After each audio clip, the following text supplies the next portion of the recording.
আমাদের সবার প্রাণাধিক প্রিয় আল্লাহর হাবিব মুহাম্মদ মুস্তাফা সাল্লাল্লাহু আলাইহি সাল্লাম জীবনের শেষ মুহূর্তে যখন তিনি মসজিদে নববীতে নববীর পাশে থাকা তার হুজরা মা আয়েশা রাদিয়াল্লাহু তাআলা আনহার বাসা, সেখান থেকে মিম্বর পর্যন্ত যে মাত্র কয়েক মিটারের দূরত্ব, মদিনা যারা গিয়েছেন নিশ্চয় লক্ষ্য করেছেন যে তার কবর এবং তার মিম্বর এর মধ্যে খুব সামান্য একটু জায়গা, কয়েক মিটারের জায়গা।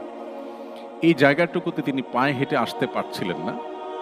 আর তখন নবী করিম সাল্লাল্লাহু আলাইহি সাল্লাম দুজন সাহাবীর কাঁধে ভর করে, একজন আলী আরেকজন অন্য সাহাবী, তাদের দুজনের কাঁধে ভর করে নবী সাল্লাল্লাহু আলাইহি সাল্লাম বেশ কষ্ট করে পা টানতে টানতে মাটির সাথে পা টেনে টেনে এসে তারপর তিনি নামাজ আদায় করেছেন। এরপরও তিনি নামাজ ছাড়েননি বা জামাত তরক করেননি।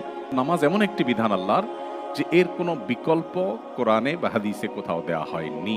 নামাজের বিকল্প অনলি নামাজ। এজন্য আল্লাহ তাআলা আমাদেরকে দাঁড়িয়ে নামাজ পড়তে না পারলে বসে, বসে না পারলে শুয়ে, যতক্ষণ সেন্স আছে মনে মনে হলেও আমাদেরকে নামাজ পড়বার নির্দেশ করেছেন।